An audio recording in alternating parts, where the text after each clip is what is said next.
नमस्कार दोस्तों। 2123वें लेख में 11 महीने के 15वें दिन, महीने के तीसरे शुक्रवार, देव दिवाली और के साथ गुरु नानक जयंती की आप सभी स्नेहीजनों को अवधपुरी भेल भोपाल से जय श्री कृष्ण के साथ जय भवानी। देव दिवाली पर गुरु नानक जी का शुभ संदेश आज का विषय है। आज देव दिवाली और गुरु नानक जयंती पर्व हर्षोल्लास के साथ सब देशवासी मना रहे हैं। आज का लेख गुरु नानक जयंती पर उन्हीं के चरणों में समर्पित भी है। आज आपके मित्र के लिए मित्र से स्नेह मिलन के विशेष रहा, क्योंकि जिस विभाग से मुझे सेवानिवृत्ति प्राप्त हुई थी, आज उस विभाग की कल्याण समिति का स्नेह मिलन आयोजन था, जहां पर विशेष रूप से हम सभी सेवानिवृत्त साथियों को विशेष रूप से आमंत्रित किया गया था।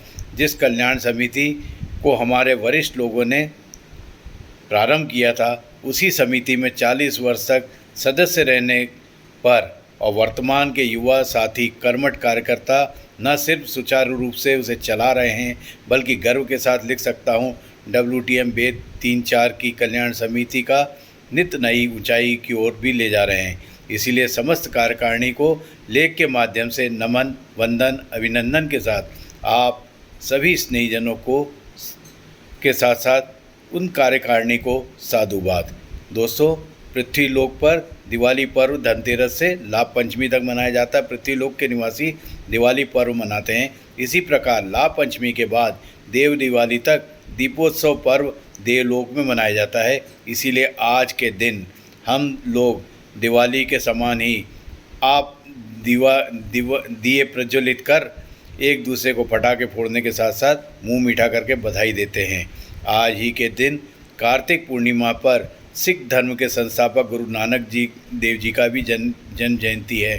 गुरु नानक जी शिष्य के साथ यात्रा करते थे और यात्रा प्रवास में अपने उपदेशों से, अपने दैनिक आचरण से लोगों को सुखी जीवन के सूत्र बताते जाते थे।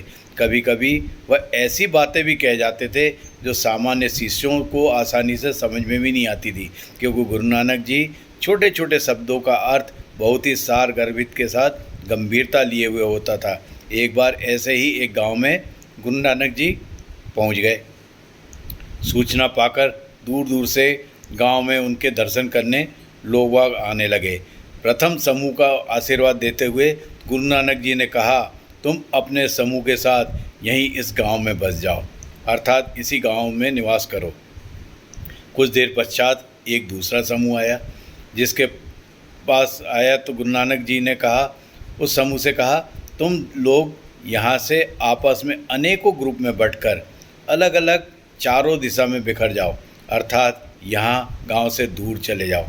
शुक्रवार, सोमवार देव दिवाली के साथ साथ गुरु नानक जयंती की शुभकामना के उपरांत लिखना है कि शिष्य जब गुरु नानक जी के साथ दूसरे पड़ाव पर जा रहे थे, तब एक शिष्य ने जिज्ञासावश गुरु नानक जी से पूछा, आपने प्रथम ग्रुप को उसी गांव में बसने का और दूसरे ग्रुप को अनेकों ग्रुप में विभक्त होकर चारों दिशाओं में बिखर जाने का आदेश क्यों दिया था?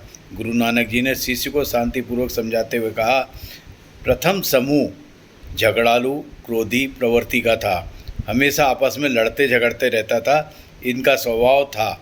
इसीलिए मैंने बुराई को इसी गांव में तक सीमित कर दिया, जबकि दूसरे समूह में धार्मिक प्रवृत्ति के अच्छे अच्छे विचारों वाले व्यक्ति थे।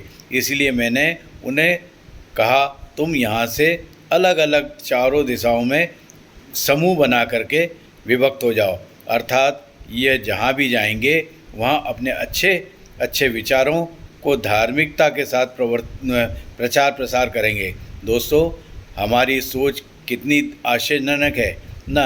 हम उपदेश पर भी भ्रम प्रश्न चिन्ह लगाते हैं, जबकि वास्तविकता तो यह है कि जीवन में, संसार में सारे बड़े से बड़े उपदेशकों के साथ स्वयं परमात्मा भी धरती पर उपदेश देने आ जाएं, तब भी जब तक हम स्वयं उपदेश लेने हेतु अपने आप को सक्षम नहीं बना लेते, तब तक हमें दूसरों के उपदेश लेने और हमारे द्वारा सुनने से हमारी वास्तविक जीवन में लेश मात्र भी लाभ नहीं होने वाला। शुक्रवार दिवाली के साथ गुरु नानक जयंती पर सभी स्नेही जनों को कहना है, कमल जल में खिलता है, चंद्रमा आकाश में चमकता है, लेकिन चंद्रमा का प्रतिबिंब जब जब जल में परिलक्षित होता है तो ऐसा लगता है जैसे चंद्रमा स्वयं कमल के पास आ गया।